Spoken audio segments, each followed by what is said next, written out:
Hey there, I'm Alexander White. Thank you so much for hanging out with me for a little bit today.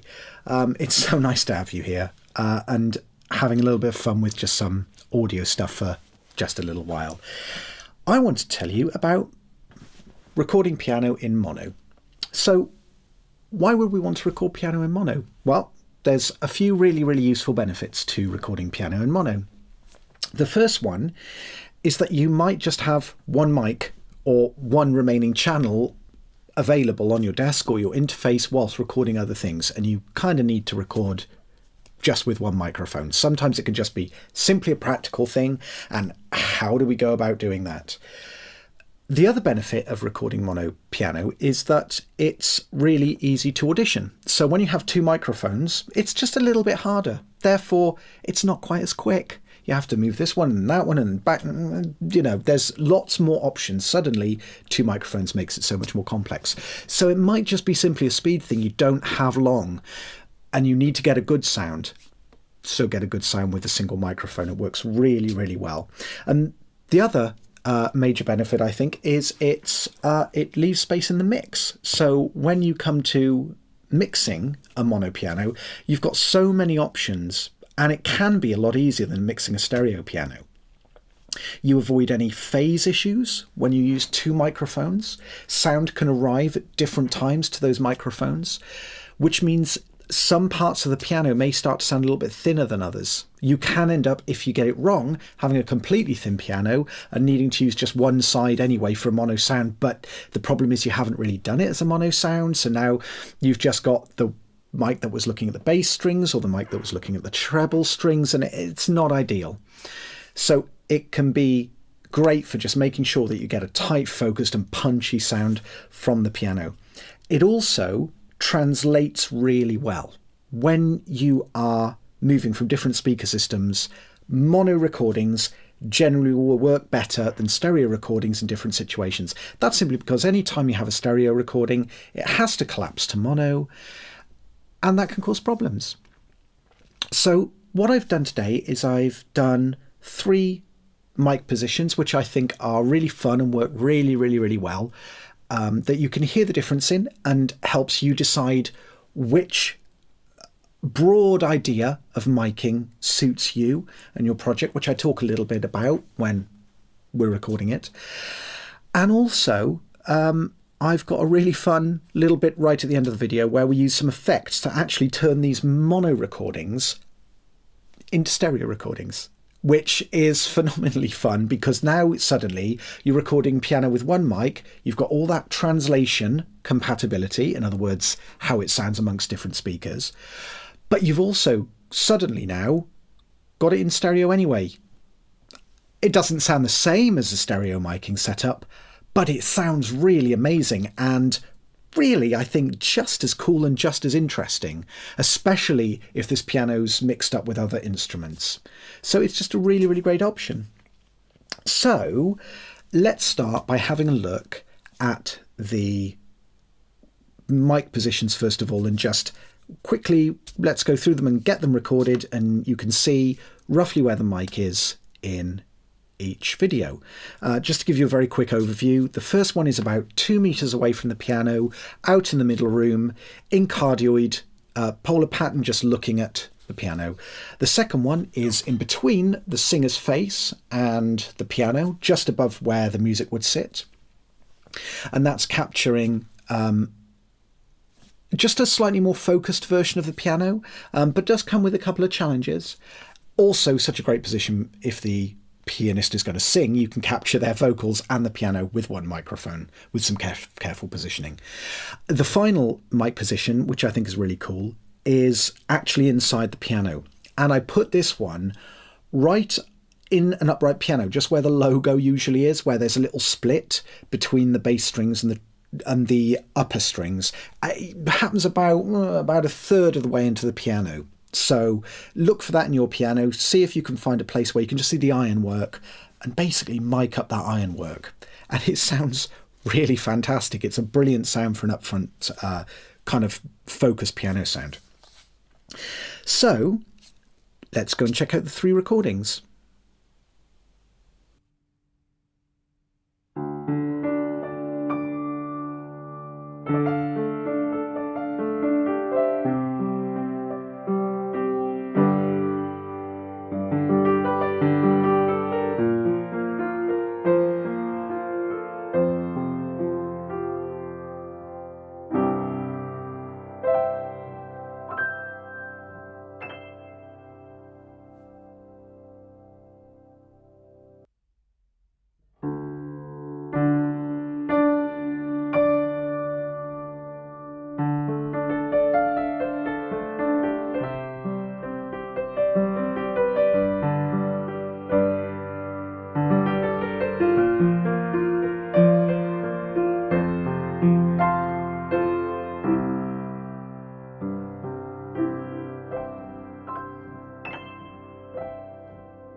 Okay, let's have a little look back at what we've just recorded and see which ones are our favourites, what's the benefit between the 3 different miking positions, and just so you can get an idea of what's achievable with a mono piano, I'm going to show you some ways to make it kind of sound stereo and put some reverb on it and kind of give it a little bit of a finished sound so you can see just how far you can really take mono miking.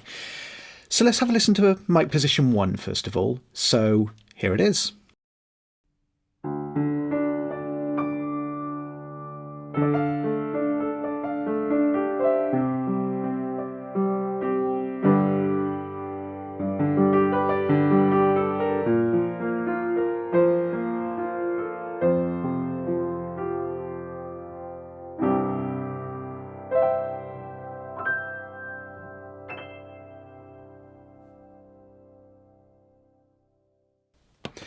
So it already sounds lovely straight away. And that's just with one mic about 2 meters away from the piano. I think that piano sound would be perfect for sitting in a track. You can actually hear some of the room. It doesn't sound that close. It does sound a little bit further away. But that's ideal for sitting into a track.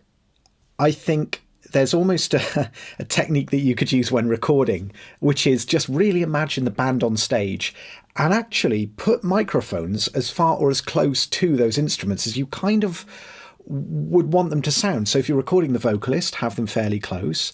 If you're recording the drums, kind of set a mic a little bit further away. If the piano player is off in the background, just put the mic a little bit further away. It works surprisingly well. Obviously, it doesn't work every time, but it's a great starting point for recording instruments. What I love about this position as well is it's a very balanced kind of a tone. Nothing's really jumping out too much. Everything seems to almost have like a sense of automatic compression, if you like, without us having to have done any compression at all. Let's listen to piano position 2.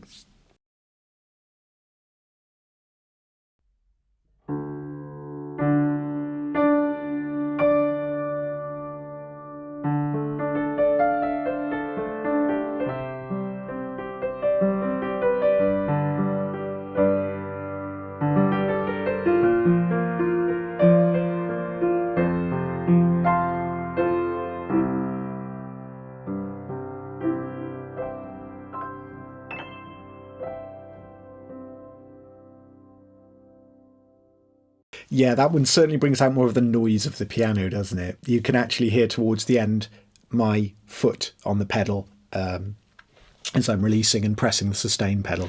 So, but it's still a really great miking position. It still picks up the piano really well. It's still quite balanced. You're definitely getting a little bit more bass pop out. So you may have to use a little bit of EQ to tame that in, or a little bit more compression to try to make sure that bass doesn't jump, which is something that you start to get the closer you get to an instrument. The closer the mic is, the more uneven the dynamics start to seem, especially when we're using a cardioid position here. And you can really, just notice some of that bass popping out. It doesn't matter about the pedal noise. It doesn't matter that the piano makes creaks and hammer noise and all that kind of thing. It's a real piano. So it does just make noise, and that's cool. That's what adds the character and the emotion to a real piano. And I don't think it's something that you should try and avoid. Embrace it. It makes some noise. That's cool. It just adds to the emotion. Okay, let's go and listen to number 3, which is the mic that's inside the piano.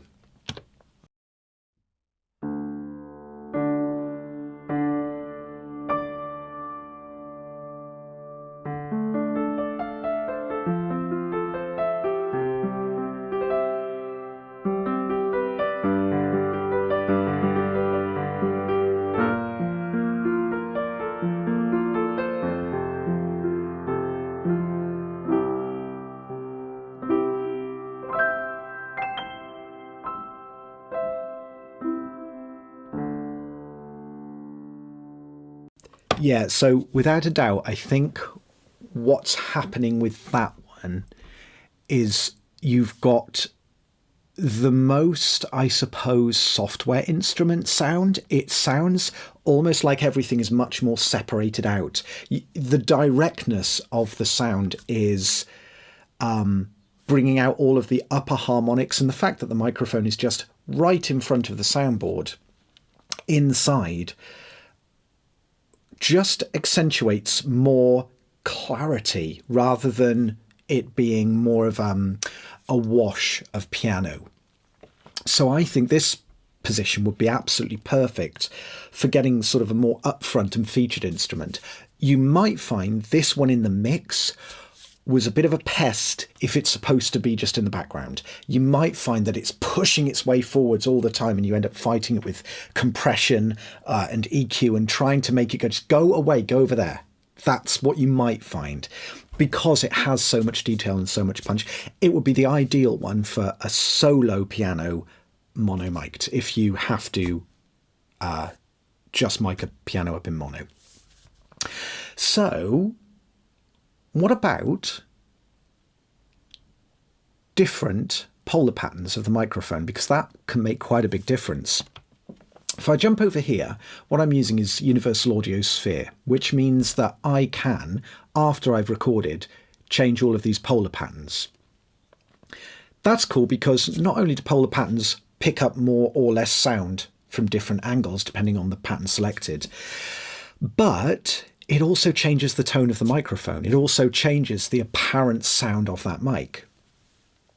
So let's just have a quick listen to position 1, and I'm just going to flick through 3 different polar patterns. I'm going to flick through the omnidirectional one, which is this one over here, the big open circle. Then I'm going to flick to cardioid, and then I'm going to flick to figure of 8. The reason is those 3 patterns pretty much cover the majority of the difference in sound of polar patterns. Let's see how it sounds. So let's start with, we've heard cardioid, so let's start with cardioid, then I'm going to flick it to omni and flick it to figure of 8. Here we go.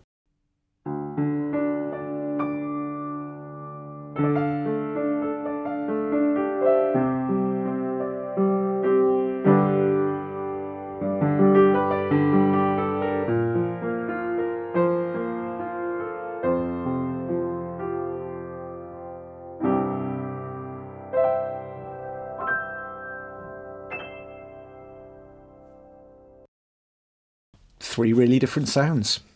None of them are better than than each other. They're just all really fantastic sounds.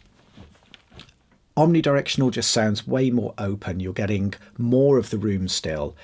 And interestingly, the bass seems to come up slightly more. I think also the level jumps a bit as well. I think omnidirectional just is louder. Interestingly, I thought figure of 8 compared to cardioid, figure of 8 had more of a focused and tight feel even than cardioid. So that would be another really interesting mic choice. If you have a microphone that has different polar patterns, always try them out. Just give them a quick A/B between each other and see which one sounds best, because it's only partially a technical consideration. Actually, they do have different tones. So let's go check out position 2 with different polar patterns. And I'll do exactly the same again. We'll flick from cardioid to omni to figure of 8. Here we go.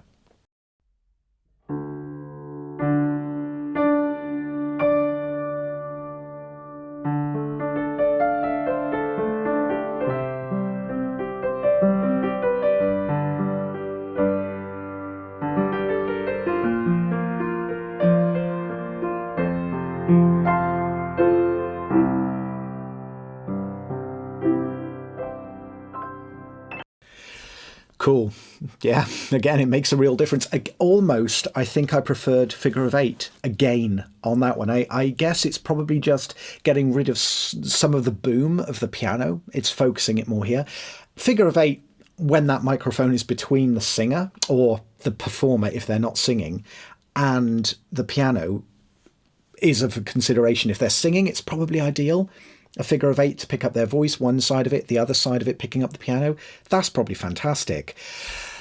Having it figure of 8 when you're trying to avoid the person breathing, that could be a challenge. So again, something to consider. Now let's check the inside. I think this one probably makes the biggest difference. So let's just have a quick listen and see what we've got. Starting off in cardioid, Omni, figure of 8.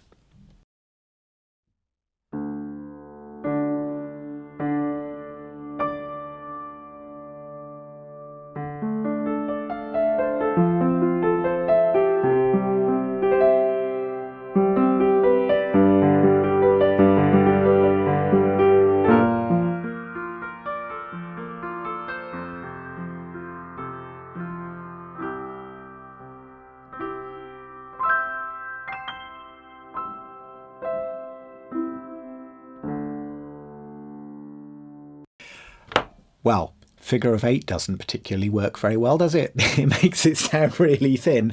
I expect that's got something to do with the fact that the microphone is inside the piano, which is a little box, a little enclosed box.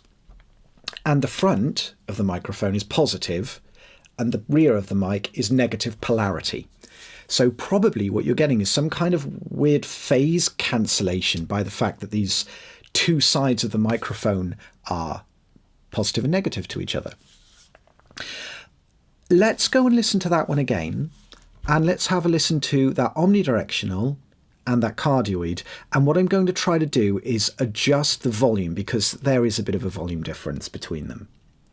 So let's just see what we can work out.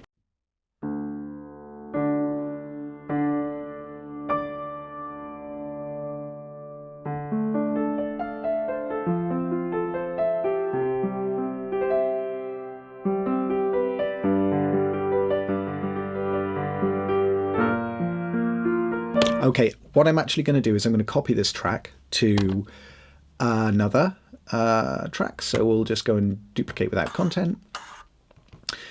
Actually, I will not be silly. I'll duplicate just straight up. So we've got two versions. And what we'll do is we will just go over here and I will change this to this. So now when I'm in here, when I press solo, ding, it'll just jump back round to the other track, so I don't need to worry about unsoloing and re-soloing. So what we'll do is we'll just go into, what are we on here at the moment? Cardioid, and we're at full volume. Let's just change that to that. Okay, so let's make this track that, and just take the volume down a bit, and then we should be able to compare these two and see how much difference omnidirectional is really making inside that piano position, our most upfront miking position, the one that probably sounds the most like a pop piano kind of sound. Okay, here we go. Cardioid first.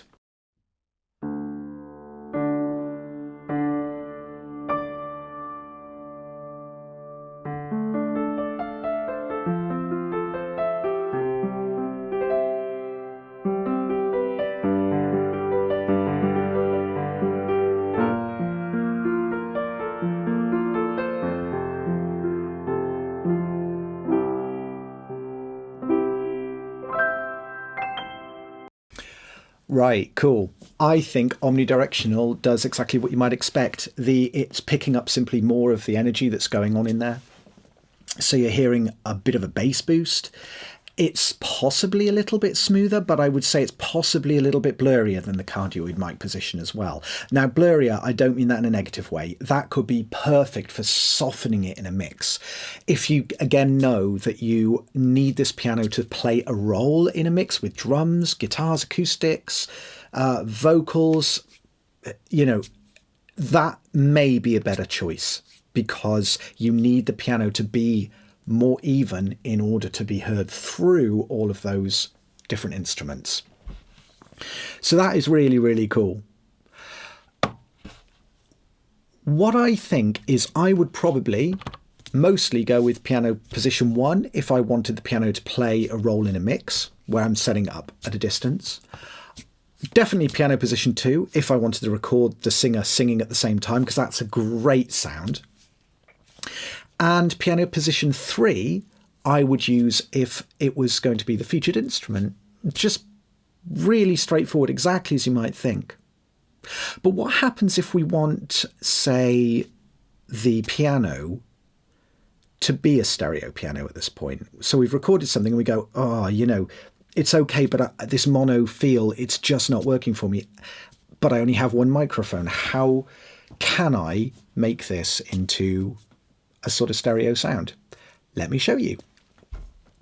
So let's pick our first piano, just out of nowhere, just because it's fun. And the first plugin we're going to use is a delay. So let's go to the delay. Right. It doesn't require any special delay at all. All you need is a stereo delay. Something where you can adjust the length of both the left and the right and have a ping pong delay, or, set one to 8th notes, the other one to 16th, whatever. But it needs to be a stereo delay. And the other thing it relies on is that the delay can go really short. So on this delay, first of all, we're going to make sure that I've pressed the solo wet button on the mix. So in other words, it doesn't matter what this is doing now. This is always 100% the delay. So there's none of the dry signal, the original signal, coming through at all. I'm also, for now, although this does come in handy sometimes, I'm going to change the modulation depth to 0 because I don't want anything else on this at the moment. This is the recirculation control, which is essentially just the amount of repeats that the delay has. Whatever the control is on your particular delay, just set it to 0. What this means is you're going to get only one repeat. That's it. Then I'm going to take, so these are my controls for delay A and delay B, left and right. And I'm going to take them to minimum. And what I'm going to do is play it back. And what we should hear as I switch this on and off is very, very little difference. Oh, one other thing we want to do is make sure that the EQ is off as well. As you can see, I've switched off absolutely everything except just having it as a dual stereo delay. Both are at 0.14 milliseconds, which it means that there's really no delay at all. So let's have a little listen. As I said, on this, when I switch it on and off, we shouldn't really be hearing much difference.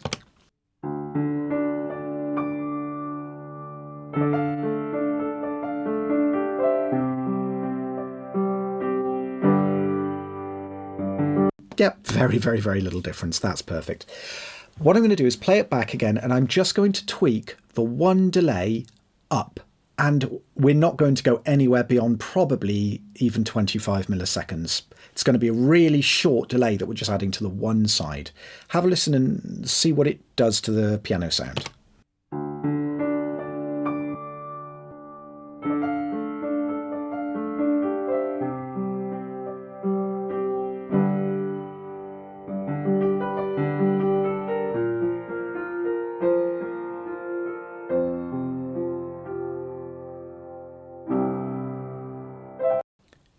Instant stereo piano. This works so well on pianos. Some instruments it doesn't work so well on. Acoustic guitar, you have such a sharp, high-frequency pick attack that you tend to hear, especially when you collapse the mix to mono, a slightly strange sort of slapback effect. It doesn't work quite as well. But my gosh, on piano,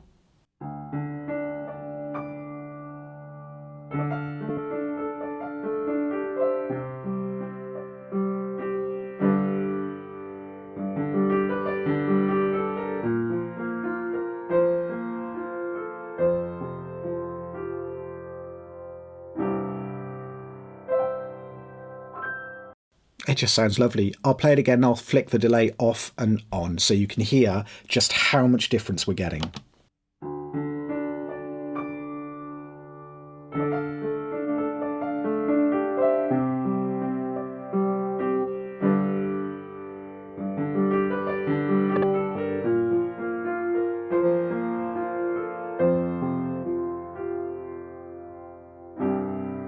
It's instant stereo piano, but one you can really control. As you notice that as I'm changing the amount of delay on the one side, it actually changes the texture of the piano, which means you've got so much control over how your stereo piano sounds. Rather than just having the two mics, you caught the stereo image as you did, and kind of all you can really control is the width.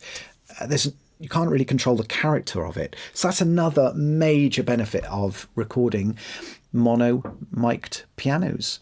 So let's also just add some reverb to this as well. At the moment, I'm pretty into this reverb. Again, don't worry about the reverb. That's not the important thing. Pick any reverb that you quite like using. That's the important thing. We're going to put it in non-solo mode, so that means I can use the mix control to mix the amount of reverb I want. And let's listen again and put some reverb in.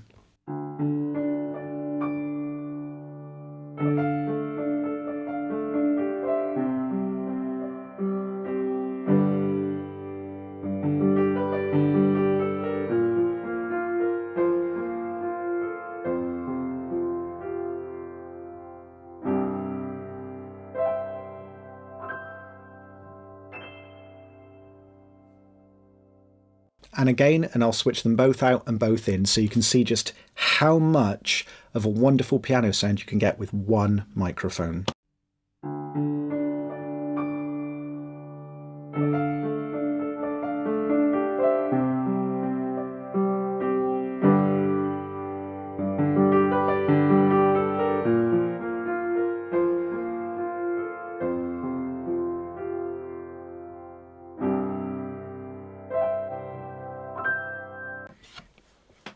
It's so cool.